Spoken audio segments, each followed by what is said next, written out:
Kamu terbiasa menolak bagian terbaik untuk dirimu sendiri, menyisakannya untuk orang lain. Kamu menempatkan emosimu pada diet ketat, meyakinkan dirimu bahwa kamu tidak butuh banyak. Tapi jiwamu tidak mungkin ditipu. Ia kelaparan setengah mati. Dan saat ini juga kita akan mencari tahu, apa sebenarnya yang kurang darinya untuk bisa bahagia. Bayangkan kamu berada di taman surga. Kamu boleh melakukan segalanya. Buah apa yang memicu keinginan seketika untuk menyentuhnya dengan bibirmu? Apel yang halus, renyah, dan berwarna keemasan? Delima yang sepat, segar, dan meneteskan sari buah? Persik yang lembut, harum, dan lumer di mulut? Ceri yang besar, gelap, dan berkilau karena matang? Jangan pikirkan aturannya. Pikirkan kenikmatannya. Petik buah terlarang ini. Dan aku akan memberitahumu vitamin gairah apa yang hilang dari hidupmu. Dan bagaimana cara mengembalikan rasa itu hari ini juga. Kamu mengulurkan tangan dan jari-jarimu menyentuh apel emas. Ia hangat. Benar-benar hangat seolah baru saja menyerap matahari siang. Kulit halusnya pas sekali di telapak tangan. Dan kamu merasakan kekerasannya. Ini adalah buah yang tidak menyerah. Buah yang bertahan. Kamu mendekatkannya ke bibir. Gigitan pertama dan terdengar bunyi renyah. Keras, segar, penuh kemenangan. Sari buah asam manis meledak di lidah, mengalir di bibir, dan kamu tidak menyekanya. Karena itu adalah rasa kehidupan itu sendiri. Menyegarkan, membangkitkan semangat. Begitu terang hingga sesaat kamu melupakan segalanya. Ini bukan sekadar apel. Ini adalah kamu. Siapa kamu sebenarnya? Kamu adalah generator, sumber, matahari tempat planet-planet berputar mengelilinginya. Dari luar kamu tampak tak kenal lelah. Orang-orang terbiasa melihatmu kuat, tenang, siap memecahkan masalah apapun. Kamulah yang bangun paling awal dan tidur paling akhir. Kamulah yang ingat obat untuk ibu, rapat di sekolah, ulang tahun rekan kerja, dan bahwa suami butuh kemeja baru. Kamu adalah fondasi tempat segala sesuatu bertumpu. Orang-orang makan darimu. Mereka datang padamu dalam keadaan kosong dan pergi dengan penuh tenaga. Kamu memberikan energimu begitu murah hati seolah-olah itu tak terbatas. Seolah-olah di dalam dirimu ada reaktor nuklir yang tidak akan pernah dingin. Kamu adalah tipe orang yang memberi makan orang lain sambil tetap kelaparan. Tapi aku tahu rahasiamu, bayanganmu. Kamu lelah setengah mati.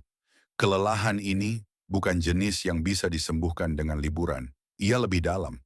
Ia ada di tulang, di sel-sel, di inti terdalam. Kamu memikul beban yang seharusnya sudah lama dilepaskan. Tapi kamu memikulnya, karena jika bukan kamu, siapa lagi? Kamu takut berhenti. Bukan karena malas, tapi karena kamu tahu, begitu kamu diam, semuanya akan mulai runtuh. Kamu menjadi tak tergantikan, dan itu adalah penjaramu. Kamu menyinari semua orang di sekitar, tapi siapa yang akan mengisi dayamu? Siapa yang akan menjadi mataharimu? Kamu melarang dirimu sakit. Ketika tubuh berbisik berhenti, kamu menjawabnya nanti. Ketika ia berteriak, kamu meredam teriakan itu dengan pil dan terus berlari. Karena berhenti berarti mengakui bahwa kamu tidak maha kuasa. Dan kamu begitu takut pada pengakuan itu. Di suatu tempat di kedalaman ada ketakutan yang tidak berani kamu lihat. Ketakutan akan masa tua. Ketakutan akan ketidakberdayaan. Ketakutan akan hari ketika kamu tidak lagi bisa berguna. Dan saat itu menurutmu, orang-orang akan berhenti mencintaimu. Tapi itu bohong. Itu adalah kebohongan paling kejam yang kamu ceritakan pada dirimu sendiri. Bakatmu. Kamu merasa. Kamu merasakan penyakit orang-orang terdekat bahkan sebelum gejala pertama muncul. Kamu menelepon ibu tepat ketika dia merasa buruk. Kamu terbangun di tengah malam sedetik sebelum anak menangis.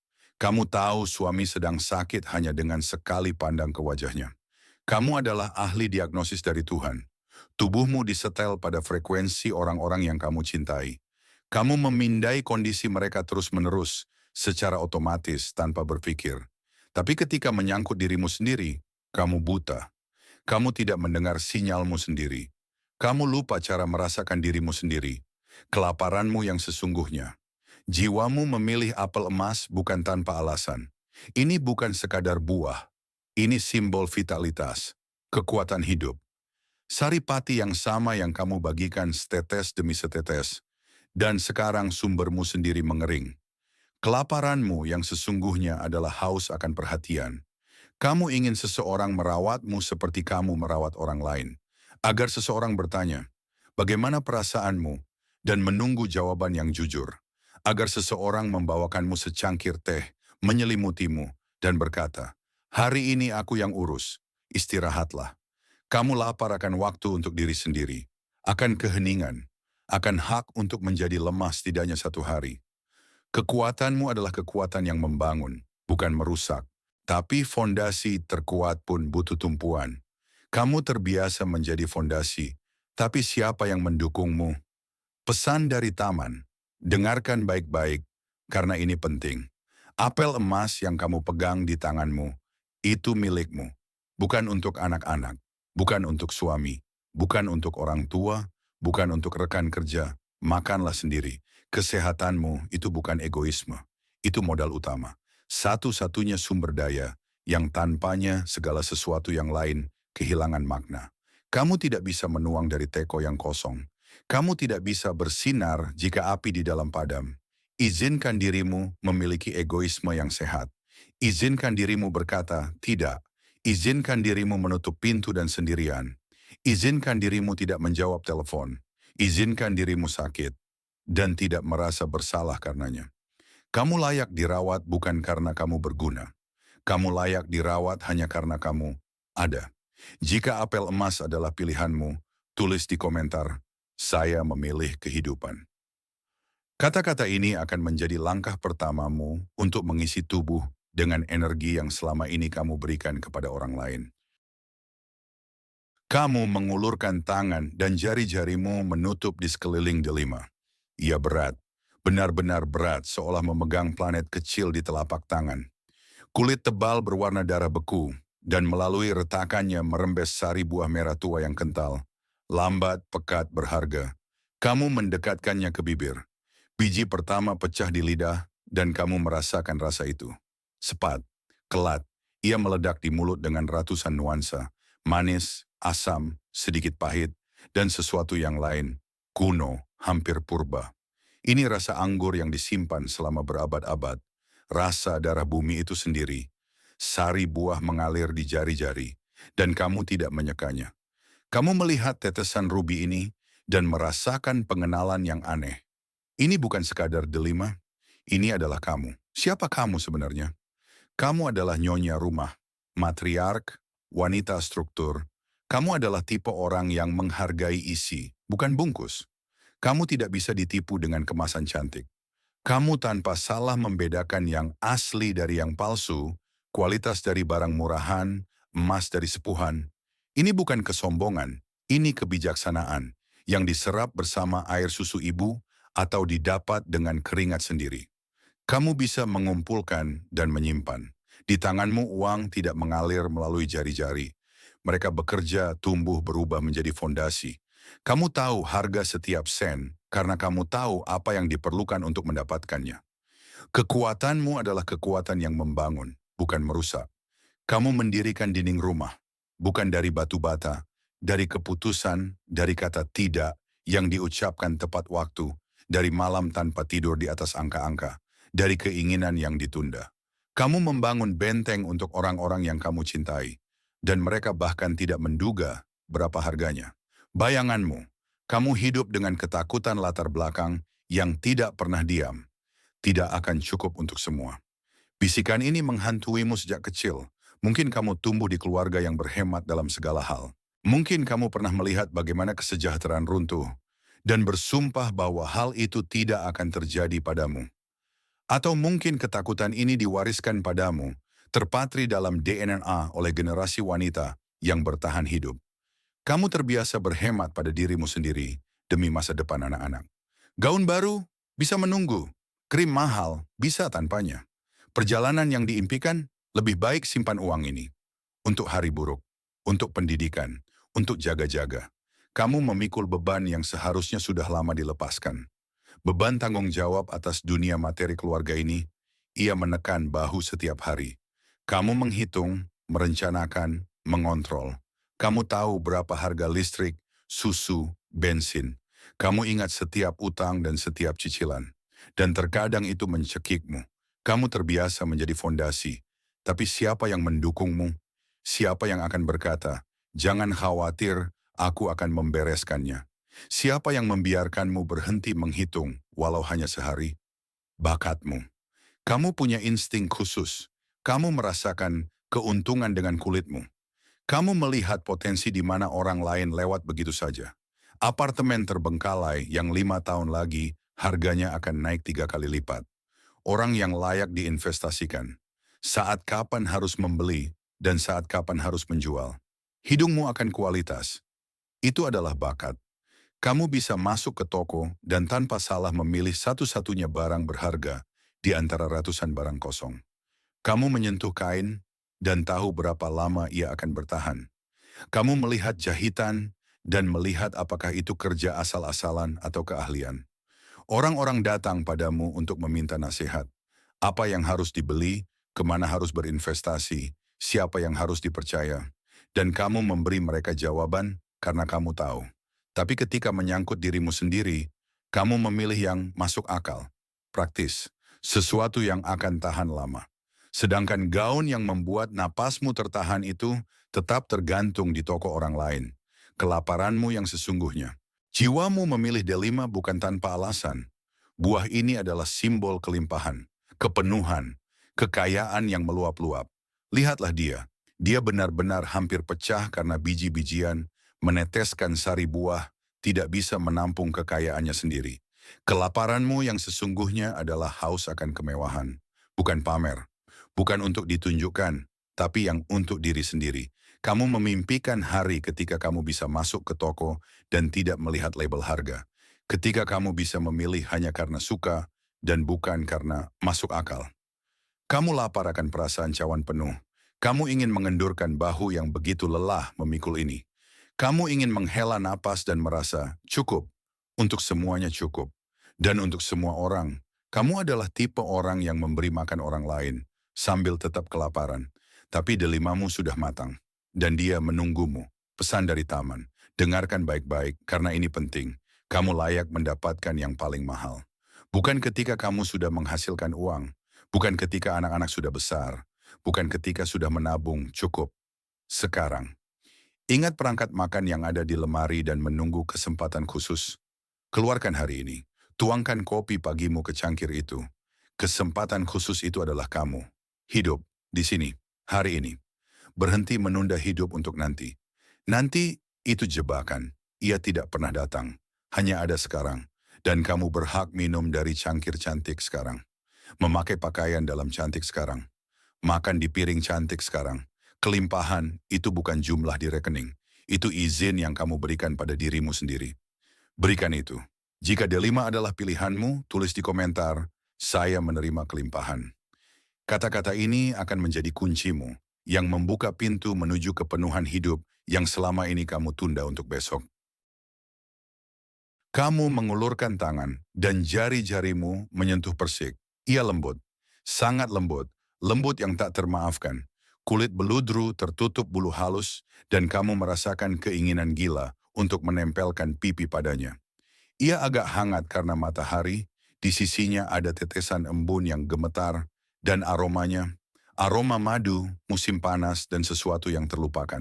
Sesuatu dari masa kecil, kamu mendekatkannya ke bibir, gigitan pertama, dan daging buah lumer di mulut. Ia tidak melawan, tidak renyah, ia menyerah. Nektar madu manis mengalir di lidah, di bibir, di dagu. Manis ini tidak berlebihan, tidak mencakik. Ia persis seperti yang dibutuhkan, seperti pelukan, seperti kata-kata yang begitu kamu rindukan. Dan di dalam ada sesuatu yang meremas. Ini bukan sekadar persik, ini adalah kamu. Siapa kamu sebenarnya? Kamu adalah orang dengan kulit tipes. 4. Makhluk yang diciptakan untuk cinta dan keindahan. Kekuatan supermu adalah kelembutan yang mengalahkan batu. Kamu adalah orang yang di dekatnya orang-orang tiba-tiba mulai menangis, padahal tidak berniat begitu. Kamu adalah orang yang kepadanya diceritakan rahasia pada pertemuan pertama. Kamu adalah orang yang kehadirannya menyembuhkan, bahkan jika kamu hanya duduk diam di sampingnya. Kamu bereaksi terhadap kekasaran dengan rasa sakit fisik. Ini bukan metafora. Ketika seseorang meninggikan suara, perutmu mulas. Ketika kamu dikritik dengan keras, kamu merasakannya dengan kulit. Seolah kamu disiram air panas. Kamu tidak mengerti bagaimana orang bisa begitu. Kasar. Bagaimana mereka menahan kekerasan satu sama lain ini. Kamu diciptakan untuk estetika. Untuk barang-barang indah, kain lembut, cahaya hangat. Untuk percakapan panjang dan sentuhan lembut. Untuk dunia yang hampir tidak ada. Dunia di mana orang-orang saling menjaga satu sama lain. Tapi kamu hidup di dunia ini. Dan ia melukaimu setiap hari. Bayanganmu. Kamu terpaksa menumbuhkan baju zirah. Kamu tidak mau. Kamu melawan sampai akhir. Tapi dunia tidak memberi pilihan. Terlalu banyak pukulan. Terlalu banyak. Kumpulkan dirimu. Jangan terlalu sensitif. Berhenti merengek. Dan kamu menutup diri. Tapi baju zirah ini menjepitmu. Ia membatasi gerakan. Ia tidak membiarkanmu bernapas. Ia bukan milikmu. Kamu memakai perlindungan orang lain yang menggesek sampai berdarah. Dan setiap malam saat melepaskannya, kamu merasa begitu kecil. Begitu lelah berpura-pura kuat. Kamu merasa kurang dicintai. Mungkin kamu dicintai. Mungkin mereka bahkan membicarakannya. Tapi kamu diberi makan fakta. Aku kan bekerja untuk keluarga, kamu punya segalanya. Apalagi yang kamu butuhkan. Tapi kamu lapar akan hal lain. Akan tatapan, akan cara namamu diucapkan, akan sentuhan tanpa alasan, akan kata-kata yang membuat hangat di dalam.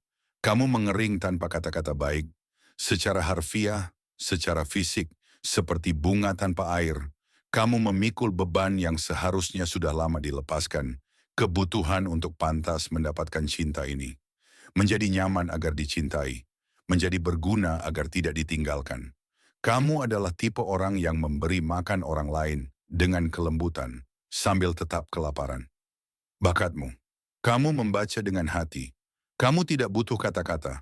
Kamu mendengar apa yang tidak diucapkan dengan suara keras. Kamu merasa ketika orang berbohong, bukan karena melihat ketidakcocokan, tapi karena energinya menjadi berbeda.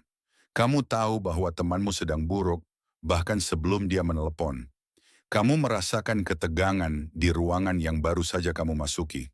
Ini bakatmu dan kutukanmu. Karena kamu merasakan terlalu banyak. Rasa sakit orang lain, kecemasan orang lain, kemarahan orang lain. Semua ini menembus dirimu.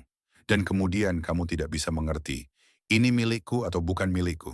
Di mana aku berakhir dan orang lain dimulai.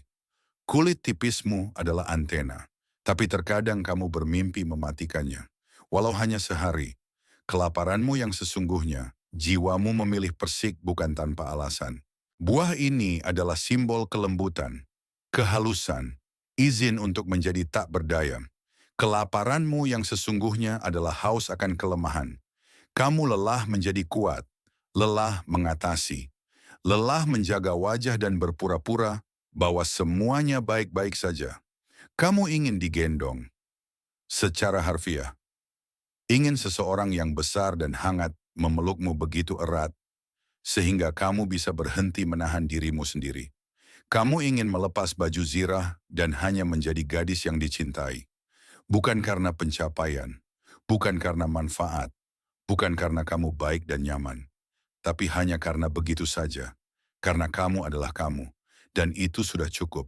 Kamu terbiasa menjadi fondasi bagi emosi orang lain. Tapi siapa yang mendukungmu? Pesan dari taman. Dengarkan baik-baik, karena ini penting. Jangan menjadi kasar. Aku tahu, kamu diberitahu. Tumbuhkan kulit tebal. Jadilah lebih keras. Jangan biarkan dirimu disakiti. Tapi ini bukan jalanmu. Kelembutanmu bukan kelemahan. Itu senjata. Senjata paling ampuh yang ada. Kekuatanmu adalah kekuatan yang membangun, bukan merusak. Kelembutan mengalahkan batu.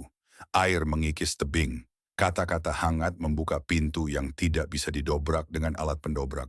Kamu tahu itu. Kamu bisa itu. Tuntutlah belayan. Kamu berhak atasnya. Katakan dengan lantang, aku butuh pelukan. Aku butuh kata-kata. Aku butuh kepalaku dibelai. Itu tidak memalukan. Itu tidak terlalu banyak. Itu kebutuhan dasarmu sama sahnya dengan makanan dan udara. Kamu diciptakan untuk cinta. Jadi biarkan ia mengalir padamu. Jika persik adalah pilihanmu, tulis di komentar. Saya membuka diri pada cinta. Kata-kata ini akan menjadi undangan bagi kelembutan yang selama ini kamu cari di luar. Padahal ia sepanjang waktu menunggu kapan kamu mengizinkannya masuk. Kamu mengulurkan tangan dan jari-jarimu menutup di sekeliling Sri. Ia sedingin es. Dingin yang membakar, seolah baru saja dari malam musim dingin.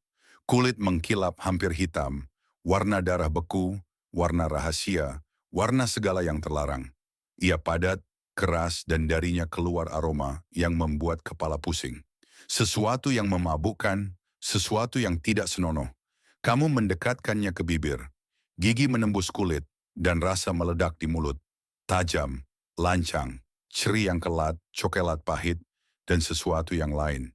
Seperti konyak, membakar, penuh dosa. Ini bukan rasa buah, ini rasa ciuman yang seharusnya tidak ada. Rasa malam yang tidak diceritakan. Rasa sesuatu yang tidak kamu izinkan untuk dirimu sendiri. Dinginnya buah dan panasnya rasa, es dan api secara bersamaan. Dan di dalam dirimu ada sesuatu yang terbangun. Ini bukan sekadar ceri. Ini adalah kamu. Siapa kamu sebenarnya? Kamu adalah api tersembunyi, pemberontak dalam kostum gadis, baik-baik. Lilith yang berpura-pura menjadi Hawa. Dari luar kamu tanpa celah. Benar, dapat diandalkan. Orang yang bisa diandalkan. Kamu membayar tagihan tepat waktu, ingat ulang tahun, tidak terlambat datang ke pertemuan. Kamu adalah teladan, tapi di dalam dirimu hidup iblis-iblis kecil. Mereka menari dalam darahmu saat semua orang tidur. Mereka membisikkan padamu hal-hal yang membuatmu merona saat sendirian. Mereka tertawa terbahak-bahak melihat kehidupanmu yang benar dan bertanya, "Dan ini saja? Cuma begini saja?" Kamu membenci hari yang terus berulang sama persis. Rangkaian hari yang sama tanpa harapan ini. Bangun, memberi makan, membersihkan, bekerja, memberi makan, membersihkan, tidur. Ulangi. Dan begitu terus sampai akhir. Di dalam dirimu hidup sifat penuh gairah yang sangat sesak dalam keseharian ini. Kamu dilahirkan untuk hal yang lebih besar. Untuk yang cerah. Untuk sesuatu yang membuat napas tertahan dan kaki lemas. Tapi kamu menyembunyikannya. Begitu dalam hingga terkadang kamu sendiri lupa. Bayanganmu. Kamu hidup dalam sangkar. Jeruji sangkar ini tidak terlihat. Mereka terbuat dari harus dan seharusnya. Apa kata orang? Aku kan ibu, aku kan istri, aku kan orang dewasa. Kamu sendiri yang menganyam sangkar ini. Jeruji demi jeruji, tahun demi tahun. Dan sekarang kamu duduk di dalam, menatap langit melalui teralis. Hidupmu menjadi tawar. Makanan tanpa rasa, seks sesuai jadwal, atau tidak ada sama sekali. Percakapan tentang hal yang tidak penting, malam di depan layar, karena tidak ada tenaga untuk hal lain. Kamu bangun tanpa antisipasi, tidur tanpa kepuasan. Hari-hari melebur menjadi masa abu-abu. Kamu menekan keinginan sejatimu agar menjadi nyaman. Kamu belajar untuk tidak menginginkan terlalu keras, tidak bermimpi terlalu berani, tidak merasakan terlalu kuat. Kamu mengecilkan volume jiwamu sampai minimum agar tidak mengganggu orang lain. Tapi di dalam dirimu lava mendidih. Kamu memikul beban yang seharusnya sudah lama dilepaskan. Citra gadis baik ini yang sebenarnya tidak pernah benar-benar menjadi dirimu. Kamu adalah tipe orang yang memberi makan orang lain dengan apimu, sambil tetap tinggal dengan abu yang dingin. Dan terkadang jam 3 pagi, dalam mimpi acak, dalam fantasi sekilas, gunung berapi ini memberitahu tentang dirinya. Dan kamu takut pada apa yang ada di dalam sana. Bakatmu, kamu melihat kebenaran. Kebenaran yang disembunyikan orang bahkan dari diri mereka sendiri. Kamu melihat seseorang dan melihat esensi kebinatangannya. Kamu tahu siapa menginginkan apa sebenarnya. Siapa yang lapar akan kekuasaan. Siapa akan uang. Siapa akan pengakuan. Siapa akan seks. Kamu membaca orang seperti buku yang terbuka. Bakat ini menakutkan dirimu sendiri. Karena kamu melihat apa yang tidak seharusnya dilihat. Sisi sebaliknya. Bayangan. Binatang di bawah topeng keberadaban. Kamu tahu kenapa temanmu sebenarnya berselingkuh dari suaminya. Kamu melihat kenapa rekan kerjamu sebenarnya membantu atasan. Kamu merasakan kepalsuan di balik senyum manis. Tapi kamu diam. Karena jika dikatakan dengan lantang, kamu akan disebut gila, jahat, iri hati, lebih mudah berpura-pura, tidak memperhatikan. Kelaparanmu yang sesungguhnya, jiwamu memilih ceri gelap bukan tanpa alasan. Buah ini adalah simbol gairah, yang terlarang. Kata tidak boleh itulah yang memikat lebih kuat dari boleh, manapun. Kelaparanmu yang sesungguhnya adalah haus akan adrenalin. Kamu butuh api, ledakan. Sesuatu yang membuat jantung berdetak seolah ingin melompat keluar. Mungkin itu romansa rahasia, tidak harus perselingkuhan, tapi godaan, permainan, perasaan bahwa kamu diinginkan. Mungkin itu ledakan kreatif, proyek yang akan menelanmu sepenuhnya. Mungkin itu petualangan gila, pergi sendirian, melakukan apa yang tidak akan pernah kamu putuskan sebelumnya. Kamu ingin kembali merasa sebagai wanita yang diinginkan. Bukan fungsi ibu, bukan fungsi istri, bukan fungsi karyawan, tapi wanita. Yang dari tatapannya pria kehilangan pikiran. Wanita yang masuk ke ruangan dan udara berubah. Kamu terbiasa menjadi fondasi, tapi siapa yang akan menyalakan apimu? Pesan dari taman. Dengarkan baik-baik karena ini penting. Biarkan iblismu keluar jalan-jalan. Tidak selamanya. Tidak menghancurkan segalanya di sekitar. Tapi beri dia udara. Beri dia setidaknya celah di sangkar ini. Jika tidak, dia akan menghancurkannya dari dalam. Dan saat itulah akan terjadi kehancuran yang sesungguhnya. Kekuatanmu adalah kekuatan yang membangun, bukan merusak. Tapi api tidak bisa ditahan di dalam selamanya. Lakukan apa yang sudah lama kamu inginkan. Kegilaan yang kamu tunda itu. Telepon itu, langkah itu, tindakan itu. Gairahmu itu bukan dosa. Itu bahan bakar. Tanpanya kamu padam, berubah menjadi abu, menjadi bayangan dari dirimu yang sebenarnya. Kamu berhak untuk menyala. Jika ceri gelap adalah pilihanmu, tulis di komentar. Saya mengizinkan diri saya bergairah. Kata-kata ini akan menjadi percikan yang darinya nyala api akan kembali menyala di matamu. Nyala yang sama yang kamu padamkan dengan begitu tekun selama bertahun-tahun ini. Kamu baru saja mencicipi impianmu. Tutup mata dan ingat perasaan ini. Sari buah di bibir. Aroma yang membuat kepala pusing. Momen itu ketika kamu meraih buahmu. Tanpa keraguan, tanpa menoleh ke belakang. Tanpa kata, apakah aku boleh yang biasa. Inilah suara jiwamu. Jangan salahkan dirimu atas rasa lapar ini. Ia tidak membuatmu serakah, egois, atau tidak bersyukur. Ia membuatmu hidup. Ia membuktikan bahwa di dalam dirimu masih menyala api, meskipun bertahun-tahun diet, meskipun semua nanti dan bukan sekarang. Kamu lapar dan itu indah. Karena hanya dia yang merasakan lapar, yang mampu kenyang. Hanya dia yang mengakui kehausannya, yang bisa minum sepuasnya. Jangan menunggu sampai seseorang memberimu makan kebahagiaan. Jangan menunggu izin. Jangan menunggu kesempatan khusus, momen ideal, tanda dari atas. Taman kelimpahan selalu terbuka untukmu. Ia menunggu. Buah-buahnya matang untukmu saat ini juga. Berair, sepat, manis, sedingin es. Apa saja, sesuai selera apa saja, sesuai rasa lapar apa saja. Kamu hanya perlu mengulurkan tangan, agar semesta menyiapkan meja kelimpahan untukmu dalam 24 jam ke depan. Tulis sekarang juga di komentar, saya mengizinkan diri saya untuk menginginkan. Dan berlanggananlah ke saluran ini untuk mengetahui buah apa lagi yang disiapkan takdir untukmu.